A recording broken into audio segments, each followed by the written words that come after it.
Hello everybody, this is Mr. Laubach.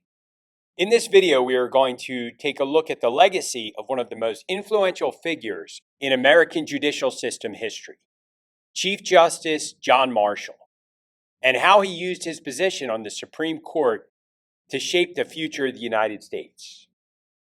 As you are watching this video, the term SCOTUS, S-C-O-T-U-S, will be used. It is an acronym for Supreme Court of the United States. John Marshall was appointed Chief Justice of the Supreme Court by John Adams in 1801. John Marshall was a Federalist, a cousin of Thomas Jefferson from Virginia.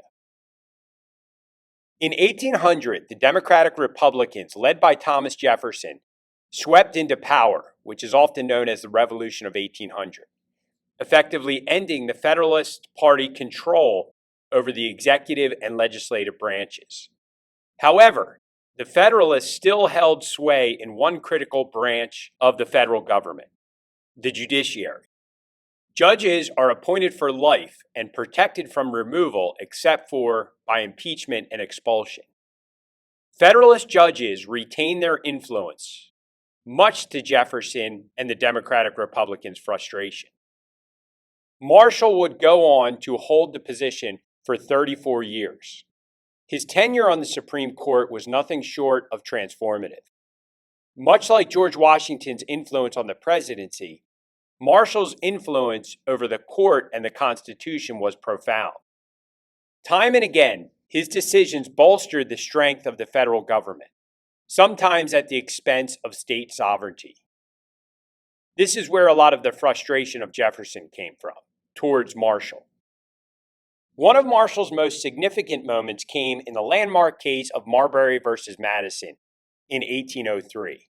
The case had its roots in political tension. So what happened?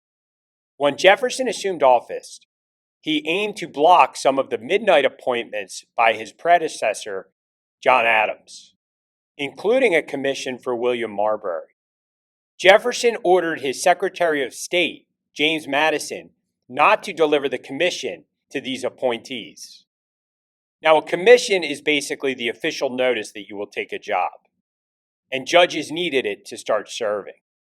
In response to the commission not being delivered, even though John Adams had promised him a job, Marbury sued for his commission, and the case landed in the Supreme Court. So Marbury was appointed as a Justice of the Peace in the District of Columbia. That was a judge. So when it got to the court, John Marshall's court acknowledged that Marbury had a right to his commission under the Judiciary Act of 1789. However, Marshall declared that the part of the act itself was unconstitutional, as it expanded the court's power beyond what the Constitution allowed. This bold move established the principle of judicial review, which gave the Supreme Court the authority to nullify laws passed by Congress if they contradicted the Constitution. So that's what we know judicial review as today. When the court looks at a case and determines that a law or an act of the government is unconstitutional.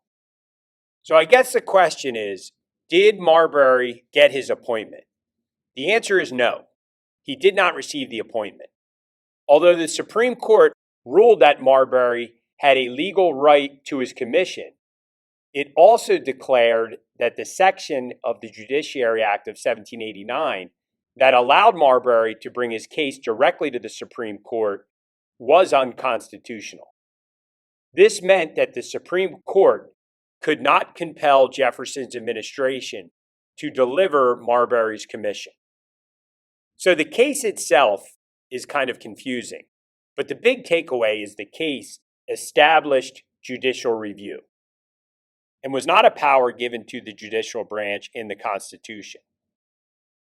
This principle of judicial review became a cornerstone of American governance, ensuring that the Constitution remained the ultimate authority and that laws conflicting with it could be struck down. That's why we often say that the Supreme Court is the ultimate interpreter of the Constitution. I hope you enjoyed this video on John Marshall and the Marbury versus Madison case and how it delivered judicial review. Thanks for joining me and have a great rest of the day.